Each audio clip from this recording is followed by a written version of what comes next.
আজ বানিয়ে নিচ্ছি অরেঞ্জ ললি। গরমে ঠান্ডা ঠান্ডা ললি খেতে দারুণ লাগে। স্বাস্থ্যকর উপায়ে নিজে বাসায় বানিয়ে নিতে পারবেন এই অরেঞ্জ ললিগুলো। ললিটা বানানোর আগে আমরা এখানে একটা মালটা নিয়েছি। তারপর মালটাটাকে স্লাইস করে কেটে মালটা থেকে জুস বের করে নেব। আপনি চাইলে এই রেসিপিতে কমলা দিয়েও বানাতে পারেন। মালটাটা স্লাইস করে কেটে তারপর মালটা থেকে জুসটা সহজেই বের করে নেওয়া যাবে।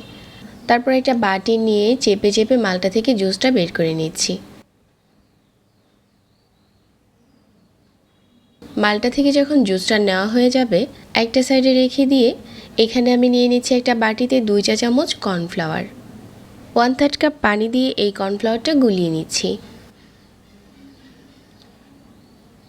কর্নফ্লাওয়ারটা গোলানো হয়ে গেলে একটা সাইডে রেখে দিয়ে আমরা যে জুসটা বের করেছিলাম ওই জুসটা এখন আমরা ছেঁকে নেব। একটা ছাঁকনি নিয়ে জুসটা ছেঁকে নিচ্ছি, তাহলে আমরা একটা ফ্রেশ জুস পেয়ে যাব। জুসটা যখন ছেঁকে নেওয়া হয়ে গেছে চুলায় প্যান বসিয়ে আমি এখানে কাপ দিয়ে মেপে তারপর 1.5 কাপ অরেঞ্জ জুস এখানে দিয়ে দিচ্ছি। আর 1/3 কাপ দিয়ে দিচ্ছি চিনি। অরেঞ্জ জুসের সাথে চিনিটা জাল করে নিচ্ছি। যখন ফুটতে শুরু করবে ওই পর্যায়ে আমি এখানে দিয়ে দিব অরেঞ্জ ফ্লেভার। আপনারা যে কোনো ব্র্যান্ডের ফ্লেভারটা নিতে পারেন। আমি এখানে 1/2 চা চামচ অরেঞ্জ ফ্লেভার দিয়ে দিয়েছি। আবারও জাল করে নিচ্ছি। চুলার আঁচ মাঝারি রেখে এখন যে কর্নফ্লাওয়ারটা আমি আগে থেকে মিশিয়ে রেখেছিলাম ওই মিশ্রণটা দিয়ে দিচ্ছি। আর আবারও সাথে সাথে নেড়েচেড়ে মিশিয়ে নিচ্ছি। এভাবে করে আরও কিছুক্ষণ জাল করে নিয়েছি। কর্নফ্লাওয়ার দেওয়ার পরে এই মিশ্রণটা একটু ঘন হবে। তো এখন চুলাটাকে বন্ধ করে দিচ্ছি আর আইসক্রিমের এই মিশ্রণটা নেড়েচেড়ে ঠান্ডা করে নেব। এখন আইসক্রিমের মিশ্রণটা গরম আছে, তো আমি নেড়ে ঠান্ডা করে নিচ্ছি। ঢালার সুবিধার জন্য আপনারা যে কোনো জগে ঢেলে নেবেন।